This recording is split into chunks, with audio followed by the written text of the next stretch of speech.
ఇది ఎందుకు ఈ చీర ఈ పక్క వేసుకోవాలా ఈ పక్క వేసుకోవాలా? మెడకి వేసుకొని ఫ్యాన్కి వేసుకోండి, సూపర్ గా ఉంటది. ఈమెం చేసిందో తెలిస్తే. ఏమైంది? పాయసంలో ఉప్పేసి తీసుకొచ్చిందండి. పాయసంలో ఉప్పేసావా? ఎందుకమ్మా? నేను చేసింది ఉప్మా. దెయ్యాలు పోవాలంటే తాయెత్తు కట్టాలి, అదే దెయ్యం రావాలంటే తాళి కట్టాలి. సరే తరలే. భార్యాభర్తలు ఆరోగ్యంగా అన్యోన్యంగా ఉండాలంటే భార్యలు చేయాల్సిన వ్రతం మౌన వ్రతం.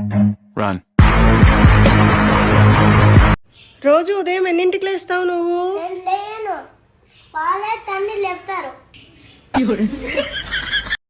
మొన్న ఒక చీర కొన్నా, దాని రేట్ ఎంత? అడక్కు చెప్పను. మొన్న ఒక నెక్లెస్ కొన్నా, దాని రేట్ ఎంత? అడక్కు చెప్పను. నిన్న నేను ఒక ఆవిడతో సినిమాకి వెళ్ళా. ఎవరితండి అది? అడక్కు చెప్పను. మా ఆయన పెళ్లి చూపులప్పుడు నేను పులిని అన్నాడు, కానీ ఇప్పుడు అనమంటే ఎందుకో అనట్లేదండి. ఎందుకంటే పెళ్ళయ్యాక పులి మీద దుర్గమ్మ కూర్చో ఉంది అంటే అన్నాడు గాని ఆ ఊహ ఎంత బాగుందో. ఓయ్, నేను ఒక ఆర్టికల్ లో చదివాను, హస్బెండ్స్ హ్యాపీగా ఉండాలంటే వైఫ్స్ తో మాట్లాడితే చాలంట. ఇప్పుడు నేను ఎవరి వైఫ్ తో మాట్లాడాలి? ఇంత టాలెంటెడ్ ఉన్నా. అమ్మాయి గారు కాఫీ.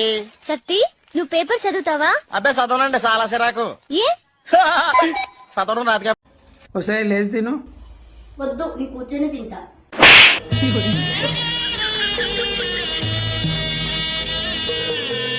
మీ ఇద్దరిలో ఎవరెక్కువ కోపపడతారు?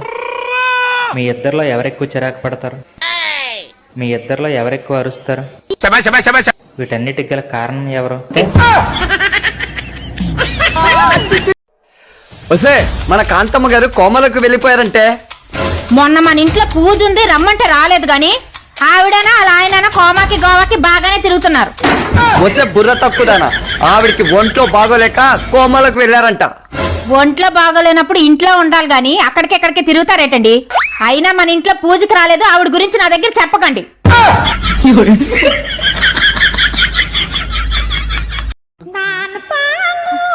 ఏందమ్మా ఇందాక నుంచి గేట్ కళ్ళకి వస్తున్నావేంటి? ఏం లేదు డాడీ, మొన్న ఎగ్జామ్ రాశాను కదా, ఫెయిల్ అయిన వాళ్ళకి ఇంటికి ఫోన్ వస్తుంది అన్నారు. అయితే ఇంటికి ఐఫోన్ పంపిస్తారా, శాంసంగ్ పంపిస్తారా, ఏ ఫోన్ పంపిస్తారో తెలియదు, అందుకే చూస్తున్నా. నీకు ఇలా అర్థమైంది.